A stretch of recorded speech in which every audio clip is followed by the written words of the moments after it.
Hello, everybody. Welcome to another Future Beauty Talk. I'm Frank Zellum, Managing Director of Vital Plus, and my special guest is Chiza Westcarr.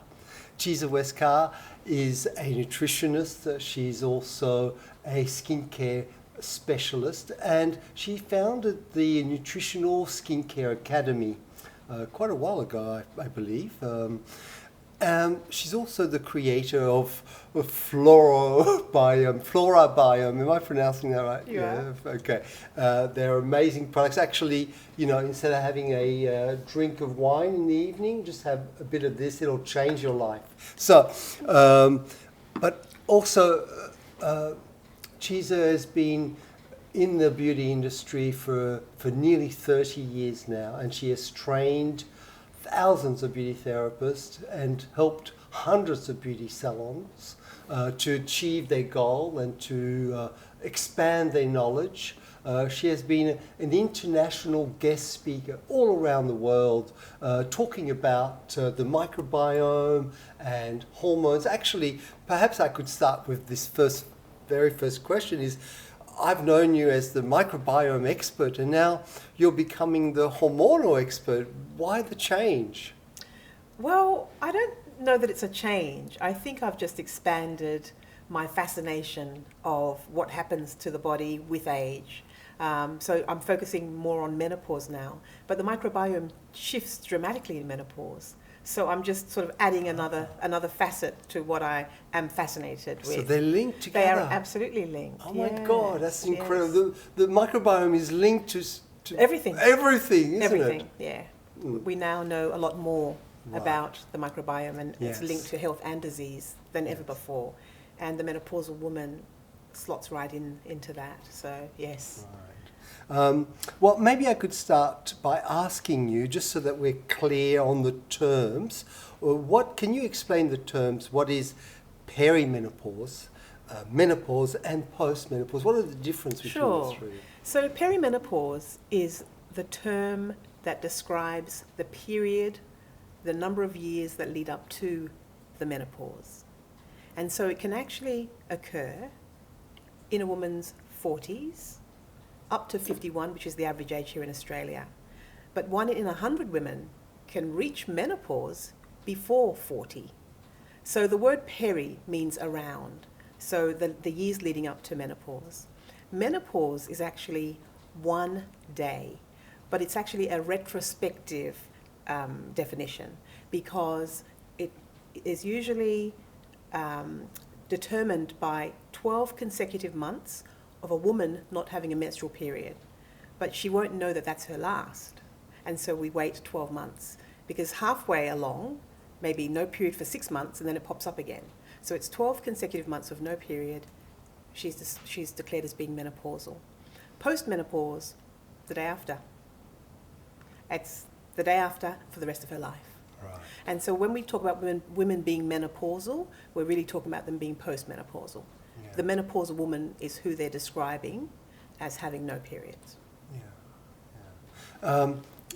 Thank you for that explanation. Right. Actually, when we talked a little bit earlier, I said to you how fascinated I was about this subject, and you pointed out that I should be as a man. Can you explain why? Yeah, I think I'm more passionate than I have ever been, because I am menopausal. And when you think of a menopausal woman, especially as she was portrayed in the media, it was always a woman who was grumpy, very sullen-faced, in her dowdy clothes, almost invisible. And when you hear men talk about the menopausal woman, it's never ever, she's loco. Yeah, it's never in a flattering light. No. And what I find is that if the husband and the children knew exactly what physiological changes happen to the menopausal woman, not by her own design, but purely because of this shift in hormones, then they'd be able to better afford her grace. And these changes that happen to her are so far-reaching. It's more than her having had her last period and no longer being able to have children. The brain produces estrogen, progesterone and testosterone. The brain does. And so there's dramatic change that happens to the brain. But every single body system is influenced by menopause, even down to the mitochondria. The mitochondria of the cell has receptors for estrogen. Wow. And when we think of the mitochondria as being the powerhouse, the Yes. energy-producing powerhouse, it explains why women tend to have their energy levels fall off as they enter menopause. They become exhausted and just lacking in energy. So the more we understand, the better we're able to support her, I think. Right. You've just explained one of the things that happen, the energy part, the mitochondria. What are the symptoms or visible things on the skin even can we notice about when... I'm grinning like a Cheshire cat because you're just opening a massive can of worms, Frank. In the first 5 years of menopause, a woman loses 30% of collagen. She loses 10% of bone mass. So on the face, the dramatic changes that she notices, and we often hear her say, I feel like I've aged 10 years overnight. So what she sees in the mirror does not really equate to how she feels inside.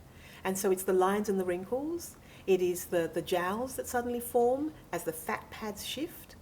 She loses the bone mass, so the skin becomes a lot more lax. She then has the melanocytes start to behave very erratically because that's under the control of estrogen as well. And so pigmentation where she never had it before. The vessels start to also become affected, so she becomes quite vascular. Rosacea for some women occurs. Right. Some women end up with breakout and oilier skin in menopause, while some people become drier. Right. But if I can just mention, it's not Yes. just the facial skin. I talk about the vagina being Yes. the second face. Right. Because the aging that's happening here is happening downstairs as well. Right. And this is an area that is not talked about much. It's becoming more and more discussed because there are doctors who are now starting to have treatments available. But there are big changes that happen vaginally.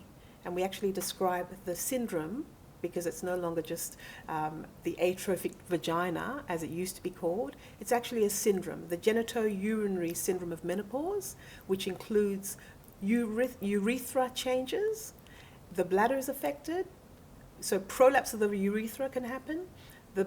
She also notices that the skin thins, the Right. vaginal microbiome disappears because Right. its food source, which is glycogen, is no longer there because the mucosa changes. And so we then have anal bacteria moving into the vagina, and she now Right. has a risk of recurring UTIs, right? Wow. That can lead to death. So it's very, very serious, and this is why I'm so passionate. Yes. Because when a woman comes into clinic for a treatment, it's more than the lines and wrinkles that she's dealing with. But we only talk about the lines and wrinkles, and I really want to try and get everybody to understand that it's an opportunity with her on our beds to refer her to someone who can help her. Yeah, I want to come back to the visible signs, but since you were talking about all these symptoms, should what's the answer? Like, is it HRT, or do you go to see your GP? Or what are the best approaches that a woman can? This is such a controversial question because there is no common consensus, even though it's very obvious what the solution is. All of the symptoms that I'm describing on the face are part of the aging process, yes, but they're also due to this decline in estrogen. And so when we're talking about what can be done, skin treatments can, absolutely, but if we're referring to all the changes that happen physiologically, Yeah. it's about restoring estrogen. It's in the literature, right? There are studies upon studies to show what restoring estrogen will do to the skin and to her general health. Now, I don't know how much time I have, but I just need to say that there was a study that came out 22 years ago called the WHI study that really set the cat amongst the pigeons. But because before that study came out, estrogen was first-line therapy for menopausal women, and there was no problem with that. When they did the study, they were actually wanting to see what HRT's effect was on cardiovascular health. That was what the purpose of the study was. But the results actually shocked everybody because it seemed to point to estrogen, which at that time was synthetic, Premarin, which was pregnant horse's urine, which is what was used. Right. It seemed to point to that being linked to type 2 diabetes, Right. breast cancer, and other disease states that they had not expected to find. Right. And unfortunately, this was released to the media, Yes. and like wildfire, it spread around the world. And so GPs across the globe pulled their patients off HRT because of this fear of it being linked to breast cancer.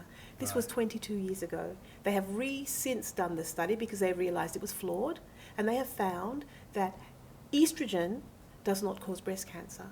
But what's exciting is that Premarin is no longer the standard therapy for optimizing a woman's hormones. They are now using estradiol, which is the form of HRT that we're discussing here, that a woman produces that she has now become deficient in.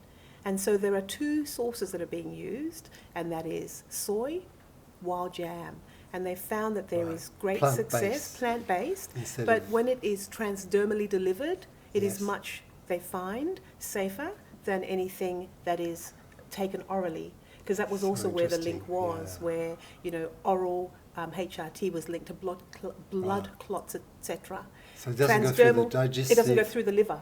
That doesn't go through the liver, when it's delivered transdermally. Straight to the blood. But interestingly, we talked about dementia, women being put on, not dementia, I beg your pardon, depression we talked about, I beg your pardon. I said they put women on antidepressive pills. They put women on a lot of things, on statins, because cholesterol levels go up with menopause. Right. She's done nothing different, changed nothing, but her cholesterol levels go up. Right. Women are at risk of heart attack and stroke at a greater level to men when they reach menopause. Right. Type 2 diabetes happens, right? So insulin resistance. There are a whole lot of diseases that a woman is now at risk of. And so they will put you on medication for depression if you come in with low mood, right? You know, statins for cholesterol management. Type 2 diabetes, they'll put you on medication for that, rather than realizing that if she just had her hormones optimized, those things would be reversed.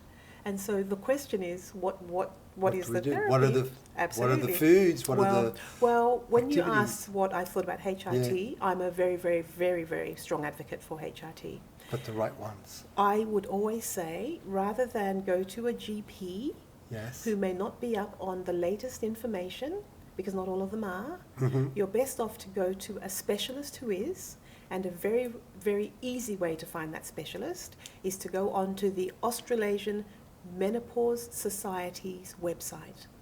There's a special section that says... We'll put a link on the video. Yes, there's a special section that says find an AMS doctor, and it asks for your postcode. And when you punch that in, it will give you a list of all of the menopause specialists in your area. Right. And all I'm saying is, have a conversation. Because what tends to happen is, there's so much fear-mongering out there that women are afraid of this breast cancer risk that they would rather take their chances and not be on HRT. But what they don't realize is that the decline is progressive, right? They say, oh, well, I eat healthy, I exercise, I'll be fine. But your brain won't. The vagina won't. There are things that exercise and lifestyle and diet, which are very, very important components to the management of a menopausal woman's symptoms, but not the only thing. So they go alongside optimizing your hormones. So I say, have a chat, see what the doctor says, and then make up your mind. But understand that nursing homes are full of women with dementia, with recurrent UTIs, and with fractured bones, because they were not put on HRT. And even countries of the blue zone, so the blue zone countries, women still have osteoporosis. They still have dementia. They may not have it as severely because of their lifestyle, but it still occurs. And so there's nothing that rejuvenates the vagina like HRT or like estrogen does. So I'm very, very passionate about this because I'm an educator to the bone. I've always been an educator, and I'm about just really, I guess, expanding the mindset of people who may not have considered what the options are completely. You're an educator, but you're also a student because you are doing permanent student. You're a PhD. Can you tell me a little bit about that? Yes. I don't think I'll ever not be studying. I just love it. Yeah. So I'm doing a PhD. I start on July the 1st in looking at the cardiometabolic. The cardiometabolic. Sorry, I should rephrase that. I'm looking at cardiometabolic health in menopausal women. Right. Because across the board, women will say to me, regardless of how thin or how heavy set they are, that they notice that they are putting on weight progressively as the years go by, especially around the middle. And regardless of how hard they exercise or try and, have dietary interventions, nothing seems to help. Right. And so I want to understand exactly what happens in the body metabolically, but also to the heart. Because one of the big things, as I mentioned to you, is this cardiovascular disease risk. It occurs in menopausal women, and there is more, interestingly, you have a greater rate of death from cardiovascular disease than from breast cancer in menopausal women. Right, that's incredible. It's like something that's just being discovered now. It feels because people are talking, but I think it's social media that's really helped. Because social media has connected the world. Yes. We were all in our little silos before Yes. social media became a thing. No one knew what was happening in America or in the UK. I have so many inspiring doctors that I follow in the States and in the UK, who are big champions for getting the education out. Yes. And I've got this amazing woman who's a urologist who is talking about the vaginal changes and what happens, and how it's not going to miss anybody, right? So you might want to not do anything and hope you'll be okay. It doesn't miss. No. The vaginal tissue will thin. Yeah. Sex will continue to become painful to the point where you're not going to want to engage in sex. No. And there are stories of women going across to the other side of the sofa so as not to arouse the husband. Oh my God. Just because she doesn't want to have sex, or staying up late at so night reading a book because she doesn't want to engage in intimacy. And so what does that do to relationships? Yeah, and she can't explain it because doesn't understand. There's also shame. There's also shame around that, So, but if the husband understood, and also understood that there were things that could be done, it would be such a different relationship. I'm sorry, I'm just so amazed as I'm listening to you, discovering all this. We mentioned the changes that happen in on your skin for the beauty therapist. What happens when you said that perimenopause is a transition that can take 10, 20 years? Not 20, usually anywhere from 1 to 10, up to 10. Up to 10 years, okay, usually. Okay. In the 40s is usually where it kicks in. So when you're in that chunk of the 1 to 10 years, what are some of the symptoms that you may notice? And is there something that you can do to sort of make the transition? Yeah, that's a really good question, because a lot of the symptoms are the same as when she's menopausal. Oh, really? Yes. So the only difference is she's still having a period, and she can still get pregnant, right? But she still has the same weight gain. She still has the same hot flushes and night sweats and not being able to sleep. Right. She still has the same emotional changes, the feelings of rage or frustration or emotion, except she can get pregnant. And so oftentimes she doesn't make the connection. Yes, because she thinks, it can't be menopause. No, I'm not fine. menopausal, I'm having a period, I'm fine. Yeah. And so the symptoms are often missed. And there are times when she'll go to a GP to mention her low mood or she feels quite, depressed, and he'll put her on antidepressants. Right. I've had women say to me, my GP says there's no such thing as perimenopause. Right? And this is why I was saying, so these women go on suffering with no support. But when you're talking about the skin, the changes can be that she experiences breakout. Because the hormones, what's happening in perimenopause is that the hormones are becoming very, very erratic. So the decline is not as dramatic as what it is in menopause, but the change has started. And so as the hormones start to go all over the place, it means that the symptoms she experiences may be anything from excessive oiliness to the skin becoming quite dry, to breakout starting. And meanwhile, she sailed through puberty with not a breakout, and now all of a sudden she's breaking out. Or rosacea flares, in some cases it might be melasma. So it's very different. Yeah. But one of the things I think consistently that you'll hear is that her skin's texture and also the turgor has changed. Her skin's becoming a lot laxer, right? The lines and wrinkles are starting to set in. So if you are one of those savvy beauty therapists and you start to notice these things on your clients, because I imagine a lot of beauty therapists would have clients that are 40, plus. So these symptoms may be in many of their clients. What can you recommend without going over the boundary of what defines you as a beauty therapist to, you know, being a nutritionist, for example? What can you do? What can you say? Well, I think what's exciting for us as an industry, Frank, is that you now have the rise of the holistic therapist. Yes. Right? And so, and I have them contacting me all the time because they now realize that for them, nails and waxing no longer cut it, that they want to be more skin focused. Yes. And they want to become more holistic in their approach because they recognize that there is that gut-skin connection. Yes. And so, as you know, we now have ingestibles that are food grade Yes. supplements Yes. that are accessible to the clinics. Yeah. And so alongside their home care recommendations, they can recommend internal support. Right. I also, for example, I provide meal plans that are skin condition specific. That's right. Right, so meal plans are also great because often, you know, as they're talking to the client about maybe her need to cut down on the alcohol, and she might go, well, I had a lady. I need it for sleeping. Well, yes, and I had a Sometimes lady. they say. Yes, I had a lady who said to me, "I'm Irish. I've been drinking since I was 14." Or I'm Scottish, I've been drinking since I was 14. So for some of them, they don't know any other way, but they actually enjoy it because they think that it helps them sleep. Yes, but it doesn't. Well, it's called a class 1 carcinogen for a reason, Yes. because it decimates the good bacteria, but it also, like you said, it is very sleep disruptive.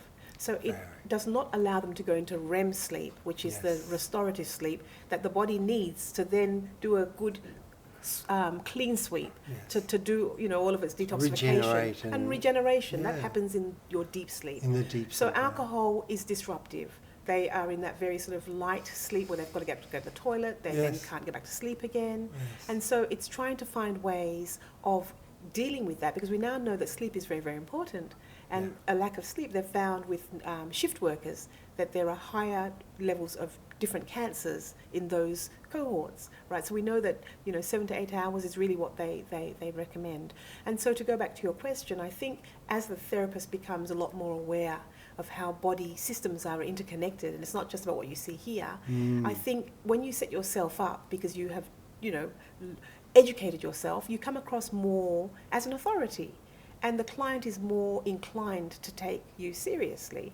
And so, you know, if you had something like a meal plan, if you had these supplements, then you could explain to her why you're recommending them and what they're Yes. going to do. Yes. So, to answer your question, There's there's a a lot that she can do, Absolutely. but it's not just going to take skincare. Yeah. Because yeah. you've got to deal with the inflammation that is Exactly. low grade, low burning, Yes. constantly in the body. And I love that idea of the meal plan where you don't necessarily need to be a nutritionist. No. It's all kind of there for Yes. you. And they can get that from you, Yeah, can't they can. And what I And actually... we'll put the links on the bottom Excellent. of this thing so that Excellent. if anyone wants to have meal plans ready to go and be able to recommend their clients, they can do that. And I put their clinic name and logo, so it's personalised for the clinic. Oh, and then I've got a fantastic. blurb that explains the condition, but I say, in collaboration with a skin-focused nutritionist, Chiza Westcarr, we Right. have prepared this plan for you. Fantastic. So that way the clinic is absolved of any kind of suggestion that she's trying to step outside of her scope. Yes. Yeah. Oh, that's brilliant. Okay, so what exactly are some of the foods that you can say are foods that can help with the transition and when you're post-menopause? A big study came out 2 years ago called the Zoe Predict study. Yes. And it was the largest nutritional study of its kind. It was a collaboration between King's College London, University of Massachusetts, T.H. Chan Harvard School of Public Health, and they did this collaborative study where they looked at menopausal women. And what they found in this study was that in menopause, the gut microbiota shifts dramatically. Metabolism tanks, cholesterol levels go up. Right, I talked already about cognitive changes in the skin, so in the brain. So all of these things were found in this study. And what this study said was the first things to focus on are optimizing her gut health. Right. Yes. Wow. Yeah. And so if you have someone who is menopausal, perimenopausal, she will say to you when you even, as you know, you sort of present yourself as someone who has an understanding of what's going on, even if you bring up the topic of, and I always do in work with my clients, I always mention that I have a keen interest in menopause when I see that they're in that age group, and we talk the whole treatment, if that's what they want to do. It's their time to ask me questions. But they will always talk about the bowel movements changing, or them putting on weight around the middle, etc. And so when we talk about optimizing gut health, it comes down to the things that we know, Frank. Vegetables. Yes, it really does. It's not that hard. Fibre. And fibre for the bacteria that will then be fermented, and then these metabolites, short-chain fatty acids will be produced, which have a systemically anti-inflammatory effect. Yeah. Right? It's not that not hard. rocket science. It's not rocket science. And the reason why people find it so difficult, though, is because we're so busy. You know, it's about convenience. Our lifestyles are very convenience-based.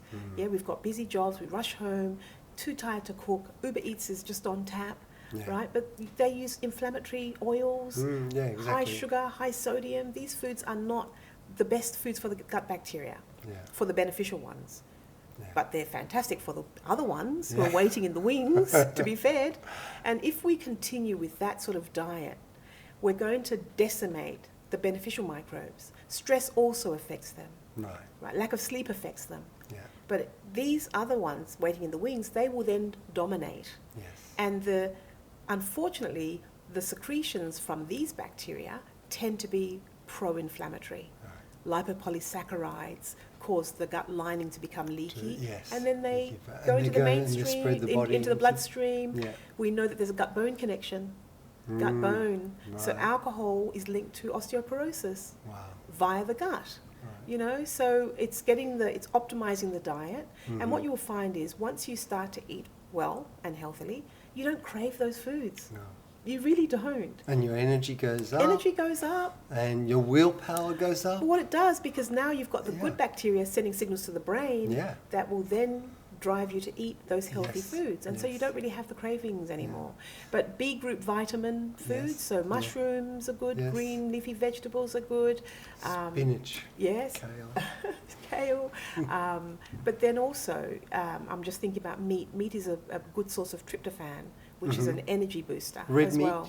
But red, turkey, white meat, poultry, even seafood. But it's really, what we know is that the microbiome, it needs diversity. The more diverse your fruit and veggies are, the happier it is. And then your healthy fats, your nuts and your seeds, etc.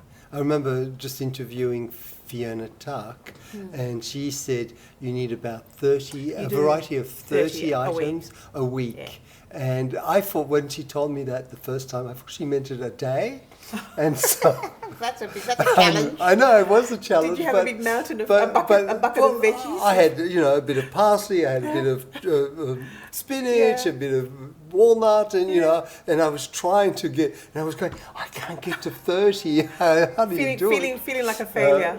So anyway, it was funny, but diversity is definitely a big thing. Diversity is a big thing. But if I can just also say that, even though I mentioned fruit and veg, you're really looking at polyphenolic sources. Yes. Right? So polyphenols are your brightly coloured fruit and veg, but also nuts and seeds can be added into the mix. Yes. Right? So it's not just your broccoli and your you can add your nuts and seeds. For your omegas and but also nuts and seeds for the fibre.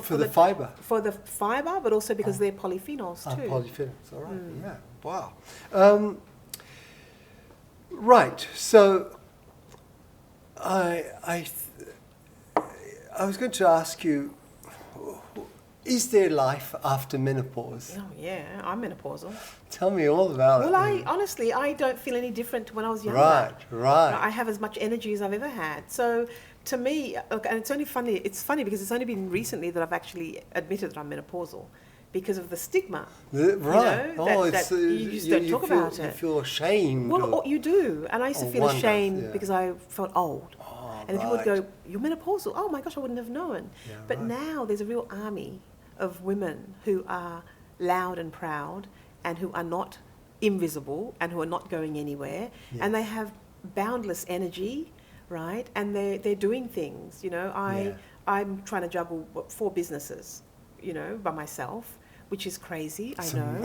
And you're doing a PhD. I'm about to study again. But the point is, rather than sort of curl up and hide in a corner because you feel so bad, there is so much that can be done. Right. And it starts with changing the diet. You've got to get exercise in. You have to. Right. So the way to get on top of the belly, you know, and the rising weight gain is to get some muscle weight-bearing exercise in, because muscle mass is important for a few things. It's important for bone health. It's important for our balance. It's also metabolic tissue. So the first place that the sugar in the form of glucose goes to is muscle. And so if we work out and build muscle, we become insulin sensitive. So for women who are sort of at risk of insulin resistance, just by getting in some weight-bearing exercise, they're going to change that risk factor, right? So, and then hormone optimization. Yeah. And so if you're on the fence, I implore you to, like I said, go to the website, speak to someone and hear what they have to say about you as an individual, because it's a very individual journey, right? For some women, they may decide not to because they've got a history of breast cancer in their family and they're very, very reluctant. There's an amazing book that came out recently, which is a #1 bestseller, called Estrogen Matters, by a doctor called Dr. Avram Blooming, who's an oncologist, and his wife had breast cancer. It is worth a read. I put everybody onto that. And he talks about exactly what I said, the flawed nature of the WHI study and how important estradiol is to rejuvenate and get a woman's health back on track. Because without estrogen, it is going to sadly be this sad decline. Yes, you might lift weights, you might walk, you might eat well, but they're only 2 pieces to the puzzle. And it's almost like you're hoping for the best. But when you get into your later years, it'll be too late to then look for solutions, because by then osteoporosis would have been a thing. So HRT definitely. Well, that's my opinion. And I say I'm not a doctor. I always preface it by saying that. But I say, please speak to someone who is from that website, because they are all specialists, and that is the peak body for menopause research. But you're a living example, but also you've helped others. And they are their own living example. And they have their health turned around. And they ring me, Chiza, I've been put on HRT, I feel amazing. I can't believe I waited so long. Why are we not talking about this more often? I had a lady come in, she said to me, oh, well, I'm past the worst of it, the hot flushes have stopped, the night sweats are gone now. And I said, but no, but you're not past the worst of it. I said, no, you're not. And she looked at me very quizzically, like, what do you mean? And I said, what you don't realize is that there is bone degradation happening. The brain is degrading. Cholesterol levels are rising without you knowing it. You may not feel any different, but these are things that are happening. She took herself off to her doctor. She then rang me up and she says, I've rung you up to thank you. I have the bones of a 70-year-old. I have full-blown osteoporosis. She's 52. I've now been put on HRT. Right. I can't thank you enough. And I get that so often with women who have not been able to sleep for a long time, finding that they're sleeping better, their skin is rejuvenating, vaginal tissue is changing. Why should we hobble through menopause? Why should we? It's a long time. We're living to be 80s and 90s. So from 51, we've got about 40 odd more years. And if I can just add one thing, it used to be back in the day that the life expectancy of a woman was 40. Right. And that was 50. So it's now 80, 90, times 100. Have changed. But also, she died with her full complement of hormones back then.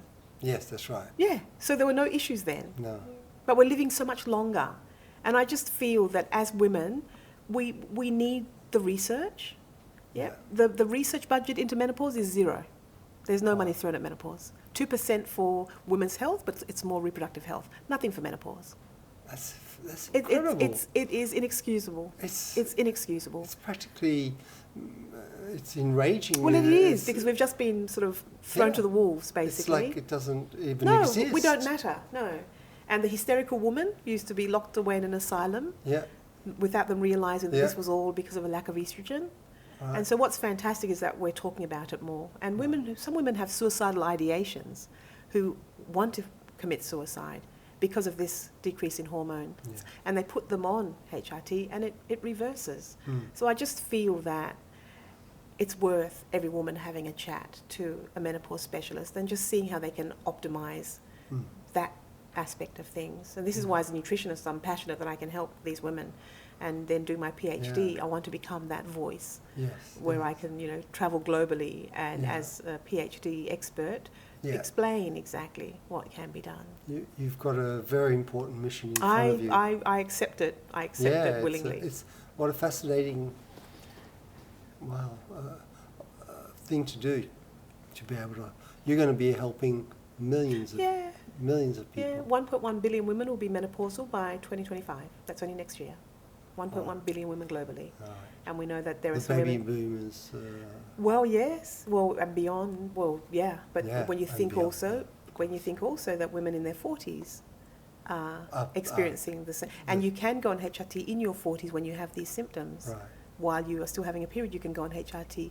All you're doing is just topping up the hormones The that estrogens are in decline. That's all you're doing. It's not just estrogen, is it? No, progesterone and Progesterone testosterone, as yes. well, And so usually HRT is a And combination testosterone. of progesterone and estrogen. Right. But there are some women who are also given small amounts of testosterone, not enough Right. to change their voice or to grow a beard, Right. but enough because the brain makes testosterone. Testosterone is actually produced in greater amounts in a woman than estrogen is. But it's the effect of, but it's the effect of estrogen that is much more far-reaching and dramatic. And so women are provided with testosterone when they're going Okay. through menopause because of Yeah. some of the symptoms that they have. Is it also plant-based? Testosterone, I don't think so. And I'm hesitating because I am very sure of estrogen and progesterone. Yes, right. Testosterone, I am not sure what the source is. Right. But it's the same as what's given to men that is given to women in Right. smaller doses. Right. And it changes the way they feel. Mm, It lifts mm, mood, mm. gives them energy, improves libido, right? So Yeah. there are lots of benefits Lots to of it too, benefits, where yeah. it's indicated. Yeah. Mm. All right. Well, thank you very much. I mean, it's A been pleasure. fascinating. We've only really skimmed the surface, but as for the purpose of this video, we wanted to get enough so that people are willing to, like you say, just have that conversation Yes. with an expert. Yes. They can maybe reach out to you as well. We'll put all the details I can below. connect them with. I can connect them with You doctors. can connect them with Yeah. doctors, and from the beauty salon's point of view, there's a lot that you can offer beauty therapists who want to expand their knowledge.